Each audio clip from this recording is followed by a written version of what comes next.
Bien, decíamos a principio del programa que hoy, miércoles 20 de septiembre, es un día del mes de septiembre y que septiembre es el mes del corazón. Yo no sé por qué antes era febrero, no sé quién cambió, pero como quiera, les recordamos un día como hoy a los doctores Guarocuya Batista y Héctor Mateo Martínez, quienes tenían las famosas caminatas y actividades en el mes del corazón. Le damos la bienvenida a la doctora Eunice Tavares. La doctora Tavares es tesorera de la Sociedad Dominicana de Cardiología y presidenta del Consejo de Falla Cardíaca. No viene como tesorera, viene como presidenta del Consejo de Falla Cardíaca. Además tenemos al doctor Rafael Lugo, que ya ha estado con nosotros anteriormente, que es presidente del Consejo de Prevención Cardiovascular. Por los cargos que ellos tienen, tenemos la impresión de que pueden ser los coautores de un comunicado que la Sociedad Dominicana de Cardiología emite con motivo de este mes. Y dice así: la Sociedad Dominicana de Cardiología y el Consejo de Electrofisiología de la Sociedad Dominicana de Cardiología se encuentran profundamente preocupados por el aumento alarmante de muertes de jóvenes, ahí está, doctor, en nuestro país, que han sido atribuidas sin base patológica a eventos cardiovasculares. Si bien es cierto que las enfermedades cardiovasculares no discriminan por edad, género o estatus social y sigue siendo la primera causa de muerte a nivel mundial, es sumamente importante que entendamos que los eventos que recientemente han enlutado muchas familias deben ser vistos y evaluados con ojo crítico y con evaluaciones post-mortem para reportes puntuales y reales de causa de muerte, además de evaluación de los familiares de estas personas. La Sociedad Dominicana de Cardiología en conjunto, todos sus consejos, hace un llamado a la población, así como a los profesionales de la salud, para tomar medidas preventivas y promover la evaluación cardiovascular temprana, especialmente entre jóvenes y aquellos con factores de riesgo conocidos. La prevención y la educación son claves para enfrentar esta creciente preocupación de salud pública. ¿Qué puede hacer usted? Conozca sus factores de riesgo. Consulte a un profesional de la salud para evaluar los factores de riesgo y adopte un estilo de vida saludable, promueva la educación cardiovascular, apoye la investigación y la atención médica. Estos 4 factores de riesgo vamos a detallarlos con los doctores Eunice Tavares y Rafael Lugo. Bienvenidos y gracias por su presencia y por el comunicado de la sociedad. Doctora, adelante. Bueno, gracias a ustedes por la invitación.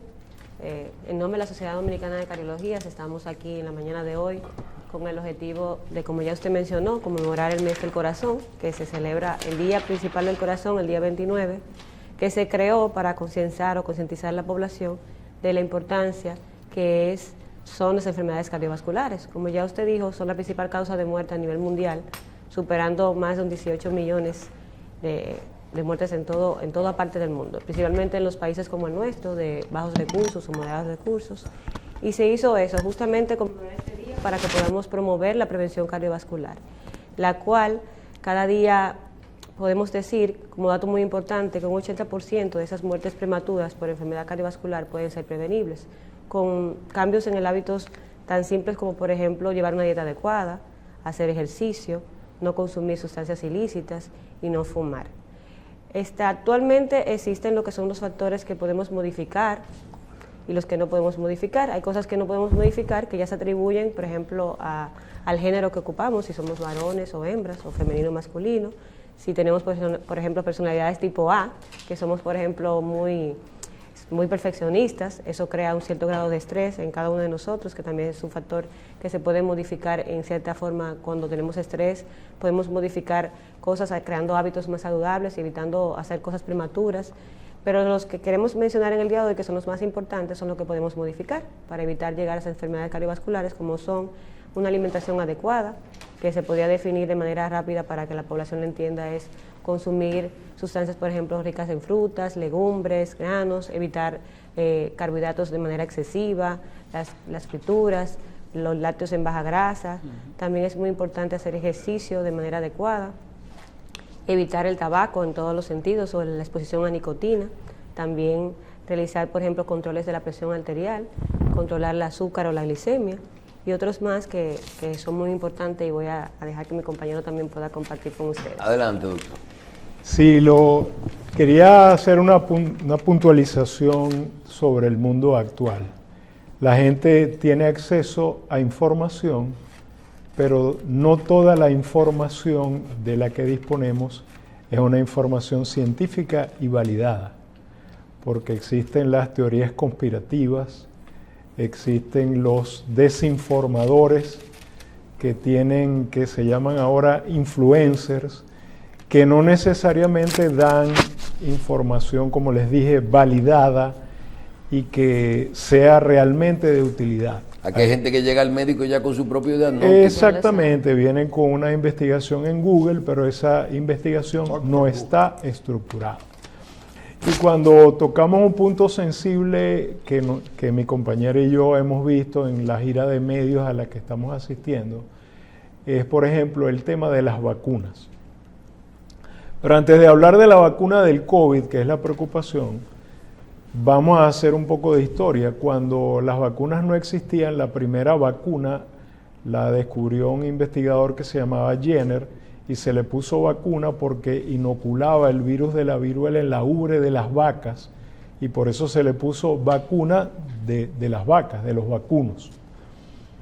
Y gracias a la vacuna de la viruela se pudo salvar de que la humanidad se redujera apenas al 10% de todos los que habitaban la Tierra, porque evitó que se siguiera propagando la viruela, que fue erradicada a principios de los años 70. La Organización Mundial de la Salud declaró que la viruela estaba erradicada de la humanidad y más nunca tuvimos problemas de la vacuna. Pero con la desinformación, diciendo que, por ejemplo, que la vacuna del sarampión estaba relacionada con el autismo, etcétera, surgió el movimiento antivacunas, sin una base exacta de que las vacunas fueran nocivas para la salud, prácticamente acusándonos a los médicos que recomendamos la vacunación de esas enfermedades, difteria, tétanos, toferina, que son vacunaciones habituales en los recién nacidos, que esas vacunas conllevaban un riesgo para la salud. Igualmente con el COVID, la epidemia del COVID ha podido ser subsanada porque se lograron unos índices de vacunación aceptables. Y es los no vacunados los que permiten que el virus siga mutando y que la epidemia de COVID haya pasado de epidemia a una endemia. Es decir, no hay casos masivos como al principio, pero ahora va a haber siempre casos residuales. Y ayer casualmente el CDC indicó que hay que poner un nuevo refuerzo porque la inmunidad a través del tiempo se debilita. Hay una nueva cepa que es la EG5 y Japón y Estados Unidos ya empezaron la nueva vacunación.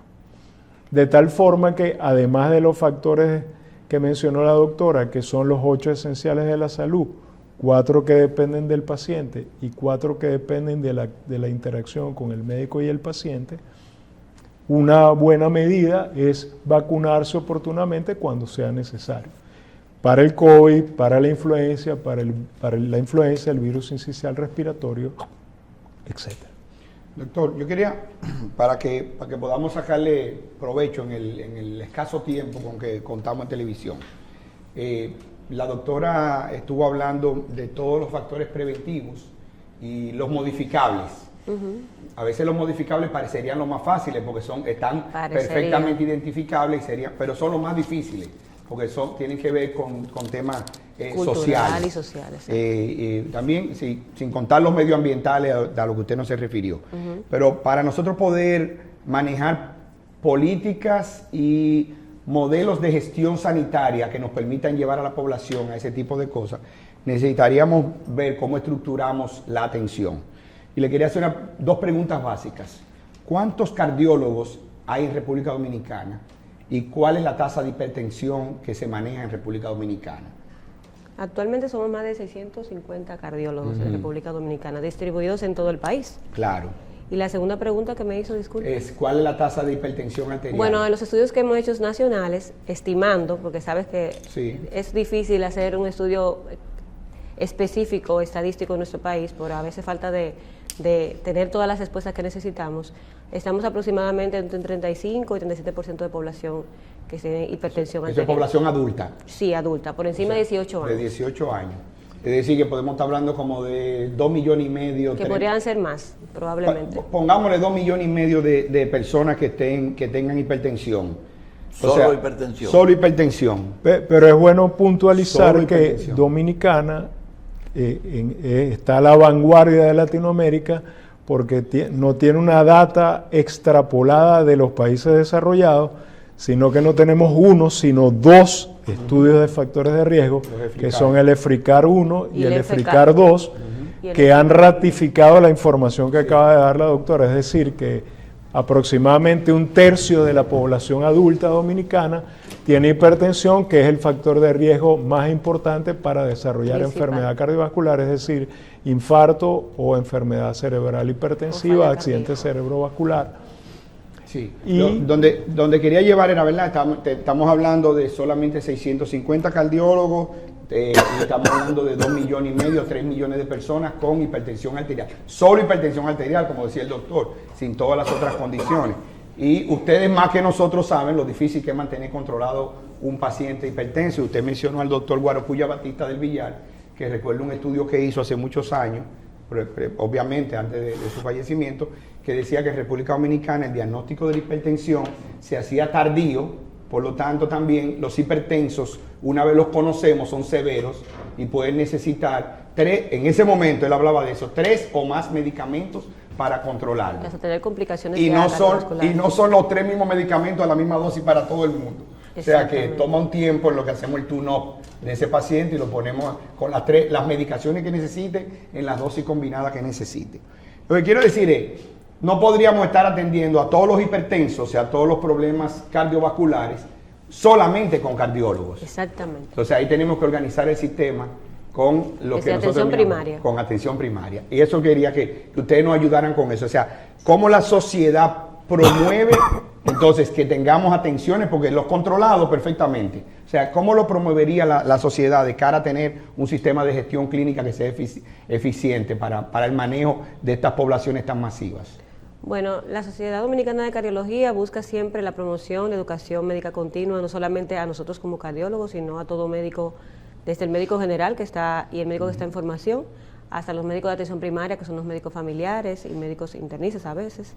Entonces, lo que se busca siempre es dar esos signos, o como protocolizar la atención de un paciente que vaya a recibir la atención en ese lugar y que se pueda manejar de manera adecuada desde que recibe la primera visita, y que no tenga inclusive que llegar obligatoriamente a un cardiólogo, porque se pueda manejar de la forma adecuada, orientándolo sobre los factores de riesgo, de cómo controlar la presión y la adecuada toma de los medicamentos. Entonces creo que la promoción de la salud y de la prevención cardiovascular en todos los sentidos, que ese es uno de los objetivos del día de hoy, hacer los radios de televisión y donde se pueda promocionar, es justamente eso, que el paciente pueda entender que puede ir a un centro de atención primaria y puede recibir una atención adecuada, la orientación adecuada y la medicación adecuada para su enfermedad. Sí. Y el otro elemento importante es el cambio de paradigma. El cambio de paradigma del paciente es el siguiente. Las generaciones, por ejemplo, como la mía, que ya tenemos el pelo de este color, asistíamos al médico únicamente cuando algo ocurría. Es decir, si me dolía el pecho, si me dolía la cabeza, si notaba que estaba orinando mucho. El cambio de paradigma moderno es que el paciente, en vez de tener esa actitud pasiva que era la del pasado, tiene que tener una actitud proactiva. Y en esa proactividad de asistir al médico para poder recibir un chequeo y decirle cuál es su condición, también incluye mi responsabilidad personal en mi salud, que es un bien que es un bien, vamos a decir, tan importante como tener dinero, como tener una casa, es tener salud.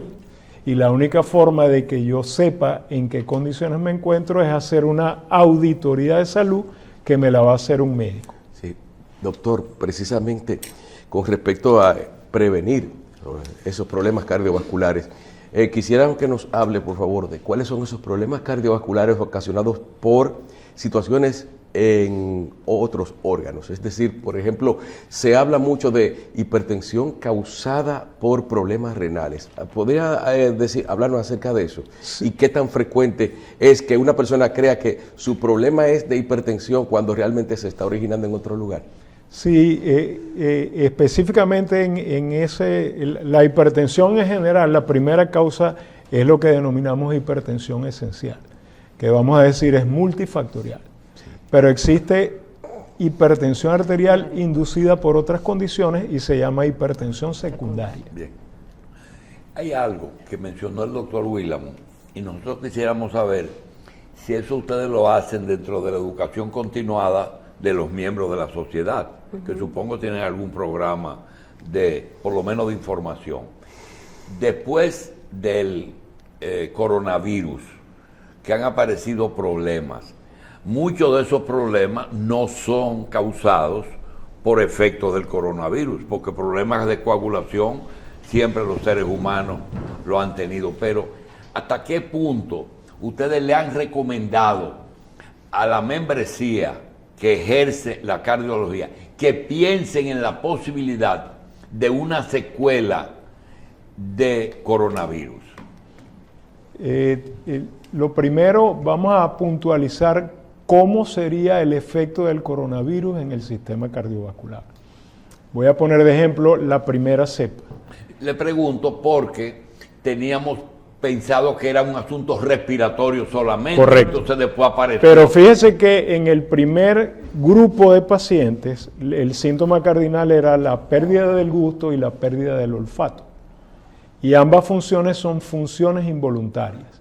Quiere decir que el COVID, aunque era un virus que producía un cataclismo en el aparato respiratorio, era un virus que afectaba o que afecta el sistema nervioso autónomo, que afecta las funciones involuntarias, como lagrimar, salivar, respirar automáticamente, que el corazón lata y que haya control de la presión arterial.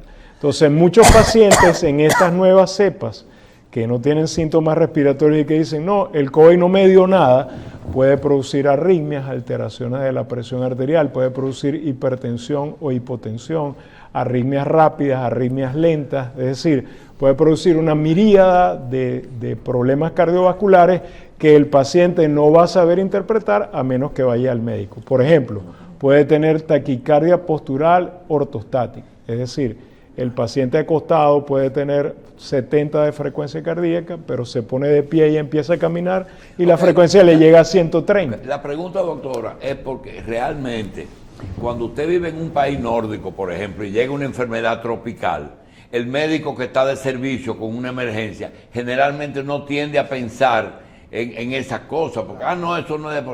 Sin embargo, la pregunta vino es, ¿hasta dónde ustedes le advierten a sus miembros que piensen en la posibilidad de cosas nuevas producidas por aquello, aunque... Que lo pregunten. Exacto. Y que lo pregunten. No, y en la emergencia sobre todo. Bueno, lo primero que yo quiero destacar es... Mira, ahora mismo él habló de asuntos involuntarios. Sí, que eso era lo primero. Me lo aprendí ahora mismo. COVID. Pero, ¿qué pasa con el COVID? Tenemos que entender que el COVID es una infección que produce un estado inflamatorio, activación del sistema inmunológico inflamatorio y desata liberaciones de sustancias que van a producir en esa persona que hay cosas que estaban latentes, que no habían salido a la luz, que salgan a la luz, porque hay personas que piensan que el COVID me dio infarto. No, usted puede haber tenido una enfermedad, por ejemplo, establecida ahí, que todavía estaba latente y por el COVID, por el estado inflamatorio, salir a la luz. Pero esas personas, por ejemplo, con muchos factores de riesgo, que el COVID aparece, que tenía una enfermedad que no había aparecido latente, entonces aparece el COVID. Pero sí después del COVID hemos visto que ha habido inflamación del músculo cardíaco, que no tiene que ser de inmediato, puede ser después, inflamación de la capa que cubre que el pericardio, que es la pericarditis, y lo que ya mencionaba el doctor Lugo, como las arritmias. El dímero, es una pena que se nos queden tantas cosas. Está bien. Pero dentro de las advertencias que ustedes hacen, hay una que no sé si no nos van a sacar del aire, pero el asunto de infartos en jóvenes, que a cada rato aparecen 2 o 3 personas conocidas que se nos van antes de Existen causas, sí, de infartos en jóvenes, que puede ser, por ejemplo, una displasia hemodinámica del ventrículo derecho, una miocardiopatía hipertrófica obstructiva, pero lo que quieren resaltar ahí es que se ha atribuido muertes en jóvenes a infartos sin tener la data post-morte de que sea eso. El dímero es algo que se hizo popular en la población en general, que era una prueba que los médicos conocíamos, claro, pero no se hacía de manera masiva, pero post-COVID fue una prueba, es una prueba base. Y seguimos viendo mucha gente con el dímero elevado. O sea, sigue la relación con... Primero, si una mujer, por ejemplo, tiene la menstruación, el dímero de él le va a salir elevado porque... Entonces el dímero es una prueba muy inespecífica que en ausencia de otros marcadores, como la velocidad de sedimentación globular, el fibrinógeno, la proteína C reactiva, el tiempo parcial de protrombina, el tiempo parcial de tromboplastina. Si todo no está alterado, el dímero D es muy inespecífico y no debe utilizarse como prueba diagnóstica, que dicho sea de paso, el dímero D lo utilizamos siempre en los cardiólogos en un contexto de emergencia para descartar junto con el electrocardiograma y el ecocardiograma embolismo pulmonar. O sea, sigue siendo una prueba de riesgo trombótico. Sí, ¿no? pero no aislada. Porque, por ejemplo, como le dije, si la persona tiene una herida en la piel, el dímero D va a estar alterado. Si tiene enfermedad periodontal, el dímero D va a estar alterado. Si tiene la menstruación, va a estar alterado. Si está embarazada, si está encamado, el dímero D va a estar alterado. Entonces, no basarnos en, no, que me pidieron el dímero D y me salió alterado, porque no está concatenado con otros factores que hay que tomar en cuenta para decidir. Tiene que ir correlacionado con Exacto. la clínica. Anticoagular a un paciente porque tiene el dímero D elevado no es una buena decisión. Bien. En obesidad, ¿qué vamos a hacer? República Dominicana y prevención de enfermedades. Bueno, seguimos promoviendo los factores que dentro de la obesidad sabemos que la ingesta adecuada de alimentos, una ingesta, como ya mencioné anteriormente, que sea rica en frutas, en legumbres, en verduras. Y eso se lo vamos a decir a ese obrero que está hoy empezando una construcción y que se paró al frente y se metió un espagueti con salami en una salsa y unos totones en un aceite que está rato. ¿Cómo le decimos eso? Que eso fue lo que pudo comprar, ¿verdad? Exactamente, entonces, que no tenía acceso a otra hacer cosa. Ejercicio es un poquito difícil porque tiene que ver mucho no solamente con la parte económica, sino con la parte como que uno tiene como cultura, como social, de que el dominicano le encanta comer con mucha condimentación, mucha sal, mucha grasa, y entonces atribuye a veces, no, que yo no puedo comprar cosas para llevar una dieta adecuada. Pero de manera práctica, el plato, si el plato es un círculo, la mitad del plato debe ser de carbohidrato. Puedes comer pasta, puedes comer arroz, te queda la otra mitad. La parte superior, vamos a decir, vas a comer proteína y la parte de abajo vas a comer ensalada que puede tener grasa. La proporción debe ser 60% de carbohidratos, 20-25% de proteína y el resto de grasa. Ejercicio. Bien, vamos a dar las gracias por todas estas importantes informaciones que nos han traído en este mes del corazón a la doctora Eunice Tavares, tesorera de la Sociedad Dominicana de Cardiología y presidenta del Consejo de Falla Cardíaca. También a Rafael Lugo, presidente del Consejo de Prevención Cardiovascular.